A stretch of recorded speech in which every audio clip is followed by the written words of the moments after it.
मैं jetty news पत्रकार बीतीपुर। मैं भी डीवीकेन कॉलेज के प्राचार्य कक्ष में प्राचार्य के सामने बैठा हूं और अभी इसी महीने के शुरुआती में 2/6 को हुआ था सर छात्र आंदोलन समापन हुआ था। तो कुछ छात्र संगठन के द्वारा जो अपने विभिन्न मांगों को लेके 4-5 दिन तक चला था, उसका सफल समापन हुआ और एक प्रारूप बना था, एक समझौता बना था। तो मैं जानना चाहूँगा प्राचार्य महोदय से कि आखिर छात्र के जो कई मांग सूत्र था उसमें किन किन मांगों की अभी पूर्ति हो चुकी है, इनके आपके माध्यम से सर। 2/6/25 को जो आंदोलन समाप्त हुआ उसमें विश्वविद्यालय के प्रतिनिधि डॉक्टर कामेश्वर पासवान भी आए हुए थे और मैं भी कॉलेज प्रधानाचार्य की हैसियत से उस समझौता वार्ता में शामिल था। और ये समझौता एक प्रकार से त्रिपक्षीय समझौता हुआ जिसमें छात्र संगठन के नेता, प्रधानाचार्य, डीवीकेन कॉलेज और विश्वविद्यालय प्रतिनिधि डॉक्टर कामेश्वर पासवान शामिल थे और उनकी विभिन्न मांगों पर हम लोगों ने काम शुरू कर दिया है। जैसे सबसे पहले उन्होंने कहा था कि पीजी की पढ़ाई के लिए आपके स्तर से क्या प्रयास हो रहा है। तो पीजी की पढ़ाई के लिए मैंने पहले भी एक पत्र विश्वविद्यालय को सौंप चुका था और आंदोलन की समाप्ति के तुरंत बाद मैंने अपने दूसरे पत्रांक और दिनांक के द्वारा पुनः एक स्मारक पत्र विश्वविद्यालय को भेजा है जिसमें मैंने 3 सब्जेक्ट में, जिसमें 2 शिक्षक कार्यरत है स्वीकृत पद पर, राजनीति शास्त्र, समाजशास्त्र और अर्थशास्त्र में पुनः पीजी की पढ़ाई के लिए मैंने विश्वविद्यालय प्रशासन से अनुरोध किया। दूसरा हम लोगों का डिमांड था कि हम लोगों के महाविद्यालय में सुरक्षा गार्ड की नियुक्ति होनी चाहिए।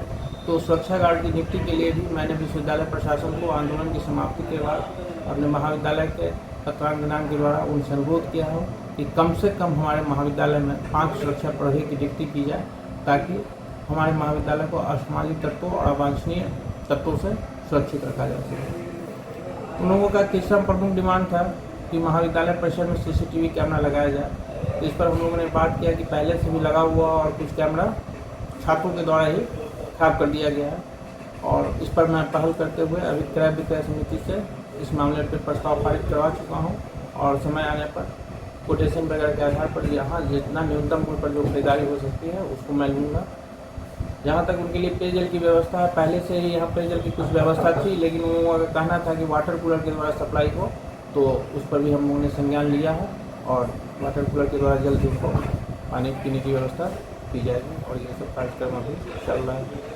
कुछ नए शिक्षकों की बहाली भी हुई है। हाँ, आंदोलन के मैं पहले से ही स्मारक पत्र वहाँ दे चुका था। तो अभी जैसे ही आंदोलन समाप्त हुआ उसके बाद इंग्लिश शिक्षकों की बहाली हमारे महाविद्यालय में विश्वविद्यालय में हुई। तो उसमें से एक शिक्षिका डॉक्टर अंशु चौधरी का योगदान 10/6/25 को इस महाविद्यालय में हुआ है और पहले से ही अंग्रेजी में गेस्ट टीचर भी है डॉक्टर आदित्य राज और इस तरह 2 स्वीकृत पद के विरुद्ध इंग्लिश में 2 टीचर हमारे यहाँ प्रतिनियुक्त किए गए हैं, एक गेस्ट टीचर और एक परमानेंट शिक्षिका डॉक्टर अंशु चौधरी।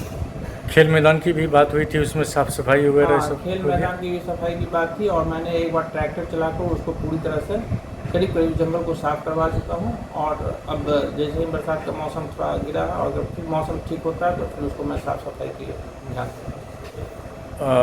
कहने का आशय है कि त्वरित संज्ञान लेते हुए आपने पहल शुरू कर दी है। जी जी, जो दिख भी रहा है, शिक्षक भी आ गए हैं जी।